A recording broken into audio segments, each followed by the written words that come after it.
Assalamualaikum warahmatullahi wabarakatuh. Kami dari kelompok Data Nova ingin mempresentasikan hasil proyek UAS komputasi statistik.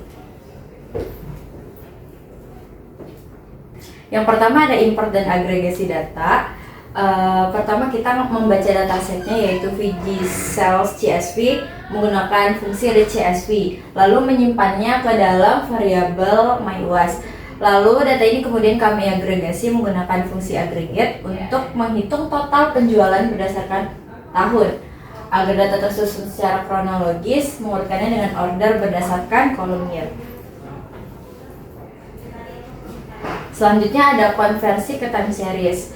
Setelah mendapatkan data penjualan per tahun, kemudian dikonversi menjadi objek time series dengan fungsi TS. Parameter start ditentukan berdasarkan tahun terkecil dalam dataset, dan karena dataset tahunan, maka frekuensi ditetapkan sebesar 1. Selanjutnya ada visualisasi time series. Nah, di sini kita memvisualkan data penjualan dengan autoplot. Nah, visualisasi ini memberikan gambaran umum terhadap tren dan fluktuasi dalam data penjualan dari tahun ke tahun.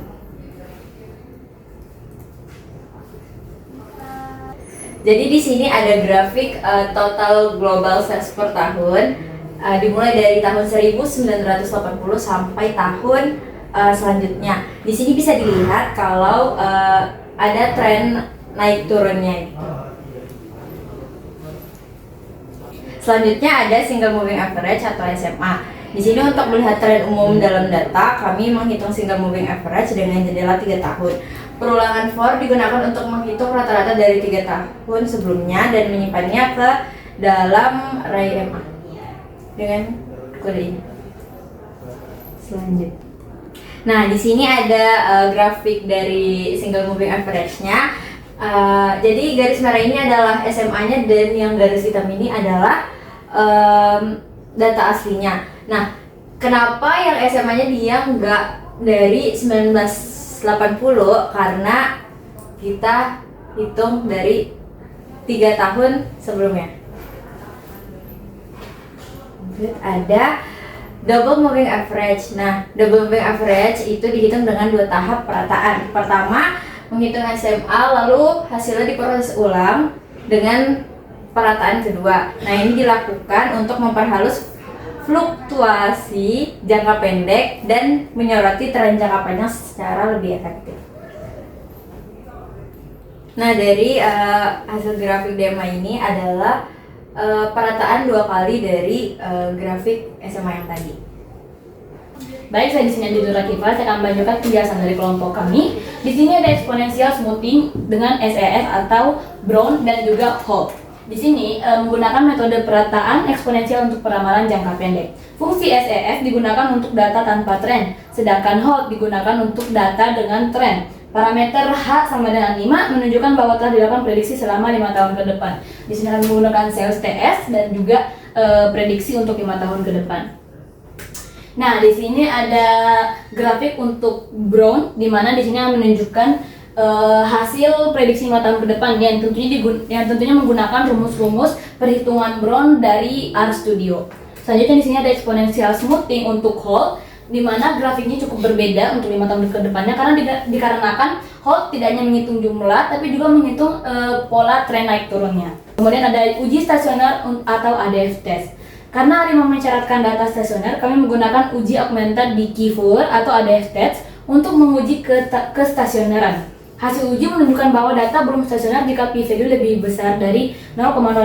Hasil dari ADF test kami sendiri di sini menunjukkan bahwa p-value-nya masih 0,7. Berarti masih belum stasioner. Karena itu, kami melakukan differencing menggunakan fungsi diff sebanyak 2 kali. Setelah proses differencing, kami ulangi lagi ADF test untuk melihat p-value-nya. Jika p-value-nya kurang dari 0,05, maka data sudah stasioner dan siap dianalisis dengan ARIMA. Dari hasil differencing kami menggunakan 2 kali differencing dan menghasilkan p-value 0,02. Akhirnya sudah stasioner dan sudah di bawah 0,05. Di sini adalah grafik difference global sales-nya, di mana menunjukkan beberapa perbedaan dari penjualan tahun ke tahun.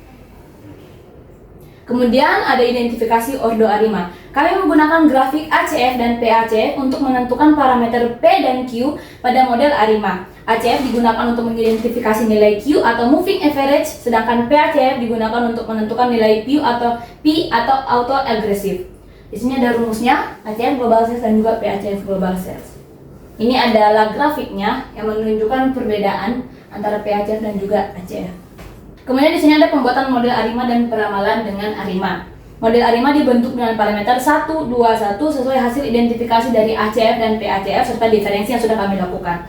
Fungsi TSDF digunakan untuk memeriksa residual dan mengevaluasi kesesuaian model.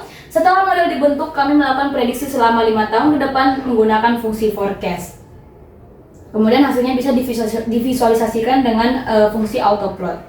Di sini ada rumusnya dengan C1,2,1 dan kemudian kami menggunakan akurasi lagi. Sekian dari kami tim Data Nova. Wassalamualaikum warahmatullahi wabarakatuh.